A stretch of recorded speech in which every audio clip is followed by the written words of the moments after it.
Hello and thanks for joining us. The tragic deaths of State Representative Melissa Hortman and her husband have brought new scrutiny on cases of people impersonating police. Another such case happened recently on a highway in Maple Grove.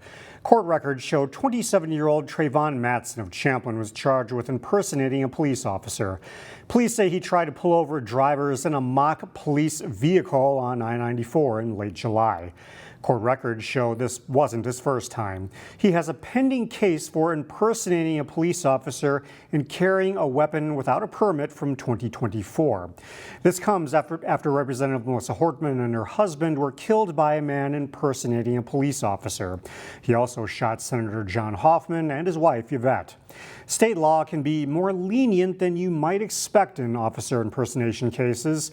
Kevin Miller dug into the latest efforts to crack down on people pretending to be police. Delane, you might be surprised to hear that if it's your first offense, it's a misdemeanor or a gross misdemeanor to impersonate a police officer. A state senator from Maple Grove wants to change that. I think it's time that the legislature must address this issue. And a felony is the least we can do in classifying, especially if that individual commits a crime. Senator Warren Limmer of Maple Grove is a ranking minority member on the Judiciary and Public Safety Committee. He says a bill that makes impersonating police a felony will be one of the first he wants introduced next session. He hopes a crackdown could restore some faith in local police. This really erodes the trust of the public in law enforcement. They begin to question and second guess, should I call police? When a police officer approaches them, they're going to be asking questions, is this guy real? The next legislative session starts in February. Back to you, Delane. In other news, Hennepin County Attorney Mary Moriarty has announced she will not seek a second term. In making her announcement, Moriarty says she wants to focus her time running the office rather than running for office. Moriarty has come under fire from law enforcement at times for some charging decisions, but the attorney believes her efforts to devote more resources to violence prevention programs are working. Moriarty has 1.5 years left on her term. Months after State Representative Melissa Hortman was assassinated in her home, an election will be held in September to fill her seat in District 34B. But first, there's a primary on August 12th.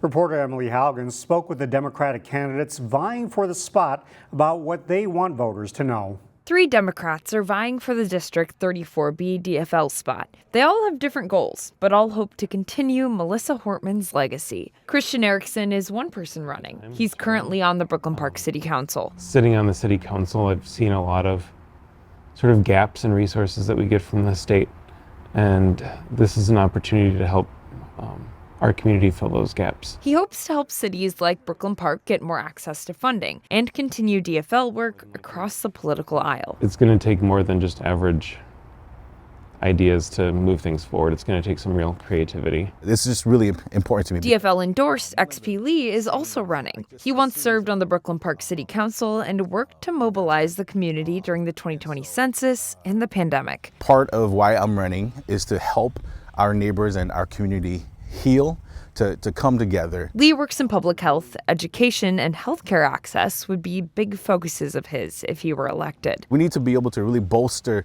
that education triangle and get back to strengthening that for our children to succeed. We need people in there that are meant to do good. Erickson say a Hennepin County prosecutor is another candidate. His main focuses are affordability, safety, and resources for youth. We need to find a way to make living in 34B a more sustainable place, not just for people to be successful, but people to thrive and be able to live their life that they deserve. He says his experience as a policy director, as well as his time engaging voters for the DFL party, will inform his experience. We lost an amazing leader in Speaker Hortman, and no one can ever replace that seat. No one can ever take that seat, but we need someone to carry on her legacy. It's a feeling all 3 of them share. In Brooklyn Park, Emily Haugen, CCX News. The DFL primary is on Tuesday, August 12th. We'll post links to the candidates' websites and voting information at ccxmedia.org. Whichever candidate wins the DFL primary will face Republican candidate Ruth Bittner in the September 16th special election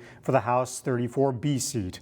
Bittner did not respond to our request for an interview, but shared on her website that some issues that matter to her are common sense budgets, safety and security, and supporting education.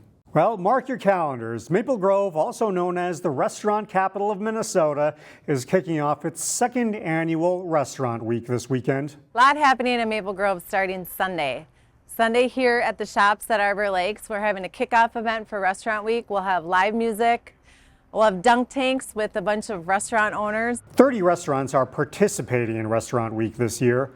The week-long event will feature a variety of discounts and daily specials from places like Omni Brewing and Brick and Bourbon to help showcase the wide array of food and beverage offerings within the city.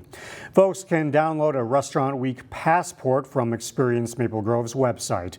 And if you check out 6 restaurants, you could win a visit from the Lookout Bar and Grill's food truck. People like to eat out in Maple Grove. It's a great spot. You can walk from shops to restaurants. There's just so many different varieties here. And you know what? It gets people here. It gets people talking about Maple Grove. Restaurant Week wraps up on Saturday, August 16th with a concert from Kat Perkins at the Lookout Bar and Grill. CCX Media, your source for great local programming, is available on Amazon Fire TV, Apple TV, and Roku. Our free app allows you to stream all 3 of our channels live. You also have access to a large on-demand library, including full sporting events and daily newscasts. To find us, go to the store, search CCX, and download our free app. Then sit back and enjoy all of your favorite local content. The CCX Media app, available on Amazon Fire TV, Apple TV, and Roku.